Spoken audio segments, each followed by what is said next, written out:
आप देखना, बाहर जाके किसी को आरसीएम समझाओ तो उसकी ये इच्छा नहीं है मैं आरसीएम कर लूं, नहीं है तो कोई बात नहीं, स्वतंत्र भारत है, पर वो ये चाहता है इसका कैसे छुड़ाओ।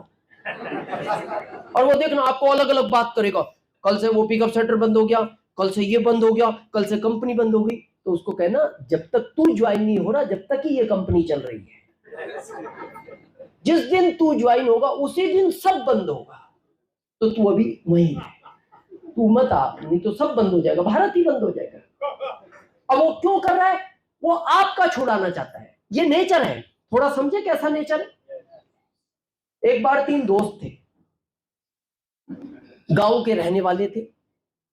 अचानक उनका प्लानिंग बना, यार बहुत टाइम से कहीं गए नहीं, चलो घूमने चले। तो एक ने कहा कहां चले? बोले बॉम्बे का बड़ा नाम सुना है, बॉम्बे चलो। चले गए बॉम्बे।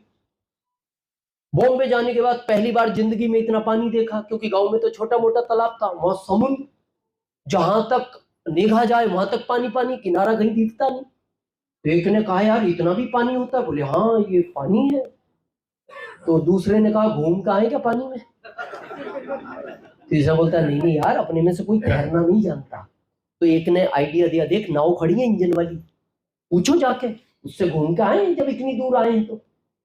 तो नाव के मालिक के पास गए, उसने कहा देखो ड्राइवर आज छुट्टी पे है, तुम में से अगर कोई चलानी जानता है तो ले जाओ, 1 घंटे का 1000 लगता है। तो दूसरे ने उसे मोटिवेट किया, बोले तू ट्रैक्टर चलाना जानता है? उसने कहा यार ट्रैक्टर से इस नाव का क्या लेना देना? अरे बोले वही तो है, इसमें वही इंजन जो ट्रैक्टर में होता है, वही स्टीयरिंग, वही एक्सीलेटर। ट्रैक्टर तो और भी रास्ते पे चलाना पड़ता है, ये तो कहीं ऐसी किधर भी ले चलिए, ब्रेक लगाने की आवश्यकता नहीं, सामने कुछ आता नहीं। अब वो मोटिवेट हो गया तो चल पड़ा, लेके कर लिया स्टार्ट, 1000 रुपए जमा करे तो चल पड़ा। अब आधा घंटा हुआ, आनंद तो बहुत आ रहा है एकदम पानी में। तो दूसरे ने कहा जाएंगे कहां, किनारा तो दिखता ही नहीं। तो पहले ने मुड़ के देखा, बोले अब पिछला भी नहीं दिखता।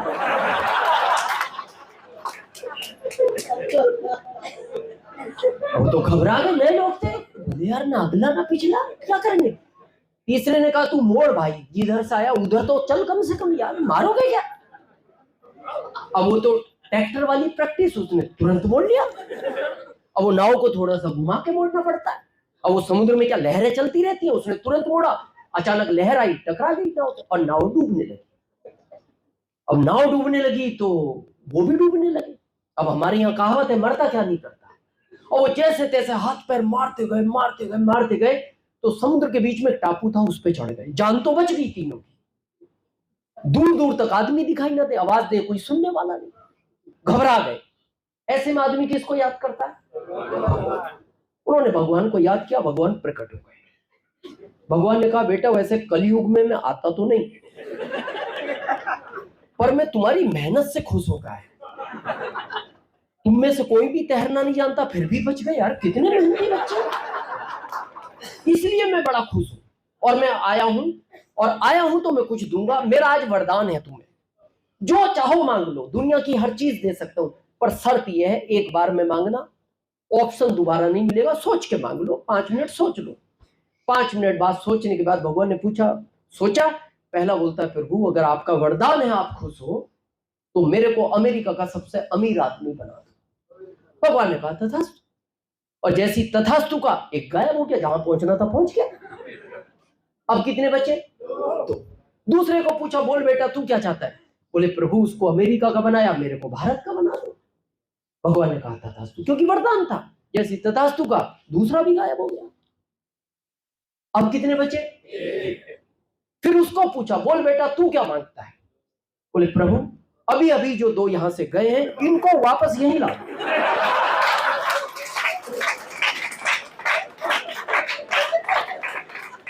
अब वो तो वरदान था।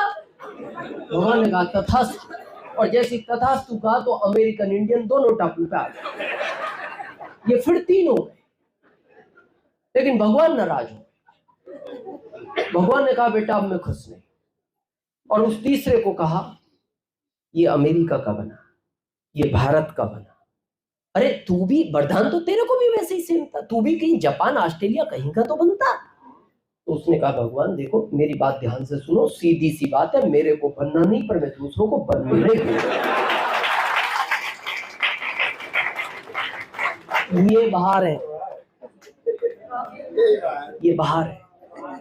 जहां से आप आए हो ना, जिस भी गांव से, जिस भी कस्बे से, जिस भी कॉलोनी से, देखना जाते ही आपको देखेंगे और देखते ही वो 4-5 होंगे, फिर आपस में खसर खसर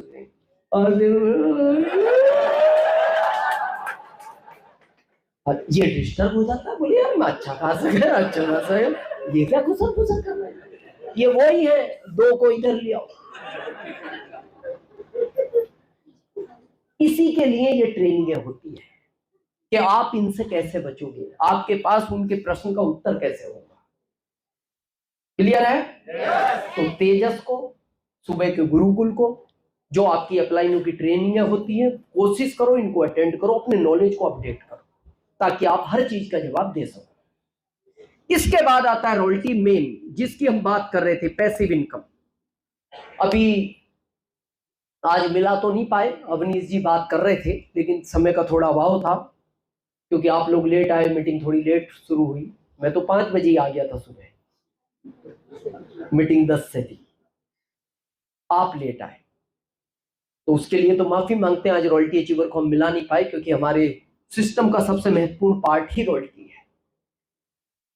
साइंटिस्ट को मिलती है, राइटर को मिलती है, सिंगर को मिलती है, ऐसा अवनीश जी ने बताया, लेकिन ये टेक्निकल लैंग्वेज है। आज अपनी भाषा में समझे आरसीएम का रॉयल्टी, बहुत ध्यान से समझना, आपको क्लियर होगा आरसीएम का क्या रॉयल्टी है। एक होती है एक्टिव इनकम, समझते हैं, जो लोग पढ़े लिखे हैं वो समझते होंगे, मैं उसको समझाऊंगा थोड़ा आपको। एक होती है एक्टिव, एक होती है पैसिव। एक्टिव का मतलब है धान और पैसिव का मतलब है आम। इसे हम अपनी भाषा में समझते हैं। जैसे जॉब आपका धान की तरह है, एक्टिव इनकम है। आपकी दुकान धान की तरह, ये एक्टिव इनकम है। आपकी फैक्ट्री धान की तरह, ये एक्टिव इनकम। कैसे? आपने पहले दिन से खेत में मेहनत की, उस मेहनत के बाद 6 महीने बाद धान तैयार होता है, पहले दिन से आखिरी तैयार हो जाता है, घर में आ जाता है। तो जैसे ये धान तैयार हुआ, तो ये कब तैयार हुआ? जब आप दिन रात इसके साथ काम करते रहे। ऐसा कभी हुआ आज बोया और फिर काटने जाएंगे 6 महीने बाद और तैयार मिलेगा? पहले दिन से आखिरी तक काम करना, इसको एक्टिव बोलते हैं। जैसे जॉब, 1 तारीख को गए, 30 तक मत जाओ, 31 को गए सैलरी भिजवाओ, नहीं। दुकान में ऐसा हो सकता है, आज खोली, 29 दिन शटर डाउन, 30वें दिन गले में से पैसा लाओ बटोर के, नहीं। ये एक्टिव है, यानी काम करोगे पैसा आएगा। अब जैसे ये धान तैयार हुआ तो देखना, इनडायरेक्ट खेत किसान को एक मैसेज भेजता है, क्या? आपने जो मेरे साथ 6 महीने काम किया है उसका मैं रिटर्न देने को तैयार हूं, आओ अपना धान ले जाओ। और उसी समय पता है खेत क्या बोलता है किसान को? आज मेरा तुम्हारा हिसाब बराबर हो गया, आज मैं तुम्हारे लिए 0 हो गया, कल मत मांगना मेरे से, जो आपने मेरा साथ दिया उसका मैं रिटर्न दे रहा हूं। तो किसान बोलता है 10 दिन बाद धान नहीं दोगे वापस? बोला नहीं दूंगा, वापस मेरे साथ वही काम कर तो दूंगा। बोले बिना काम के नहीं देते? बोले तेरे पिताजी को नहीं दिया, उनसे पूछ लेना, और तेरे दादाजी से पूछ लेना, उनको भी नहीं दिया, और तेरे बच्चों को कह के जाना करेंगे तो दूंगा। ये है एक्टिव। पैसिव क्या है? आम। आज एक बीज वो, 5 महीने बाद इस बीज से जाके कहो आम खिलाओ ना यार, और आप कंपेरिजन भी नहीं कर सकते। धान ने दिया ना देखो 6 महीने में, यार तुम विचार करो यार, तुम क्यों नहीं दे सकते? एक आध तो खिलाओ आम। पता है ये क्या कहेगा? 5 साल बाद आना, और 5 साल तक उतना ही साथ दे जितना तूने धान का दिया है, और 5 साल तक मेरा ध्यान रख, मैं छोटा हूं, लोहे की जाली लगा, बकरी खा जाएगी मेरे को, और निराई गुड़ाई कर, टाइम पे पानी देना, और जब मैं 5 साल का वृक्ष बन जाऊं फिर मेरे को जिंदगी में कभी पानी मत देना। जितने भी ये हाईवे के किनारे वृक्ष होते हैं, कभी आपने देखा नगर निगम इनको पानी पिलाता हुआ? क्योंकि इनकी जड़ें वहां पहुंच गई जहां पानी है। ये पानी देना नहीं पड़ता, ये पानी खुद खींच लेते। तो 5 साल बाद ये आम पता क्या बोलता है? इनडायरेक्ट मैसेज भेजता है किसान को, आ जाओ, तुमने मेरा 5 साल साथ दिया है, अब मेरा सुनो, तुम्हारी लोहे की जाली ले जाओ, इसको बेच देना, और अब बकरी छोड़ो, ऊंट भेज देना, कुछ बिगाड़ नहीं सकता मेरा, और अब मेरे को पानी मत देना, जब तक जिंदे हो मेरे फल खाओ। ये 5 साल का रिटर्न दे रहा है। वो क्या कह रहा है? तुमने कितना साथ दिया मेरा? 5 साल। अब तुम जब तक जिंदे रहो मेरे आम खाओ, चाहे आप 100 साल जिंदे रहो, और तुम्हारे बच्चों को कह के जाना 200 साल तक वो भी मेरे आम खाएं। ये आरसीएम का रॉयल्टी है, ये आरसीएम का रॉयल्टी।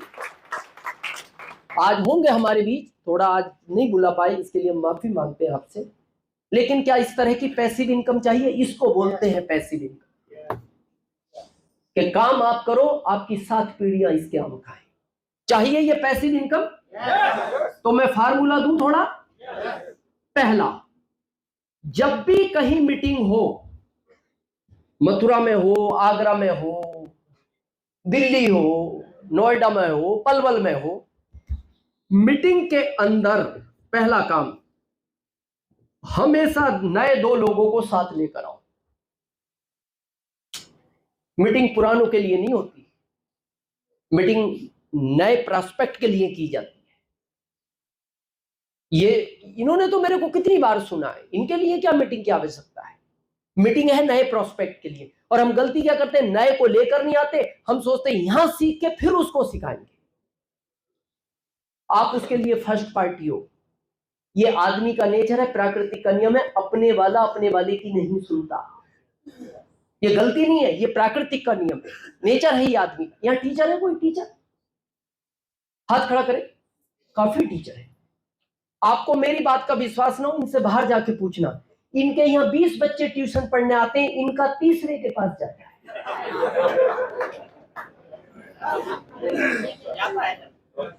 अब इनसे पूछो तुम्हारा तुमसे क्यों नहीं पढ़ता, तो इनका एक ही जवाब है, वो हमारा है इसलिए हमसे नहीं पढ़ता।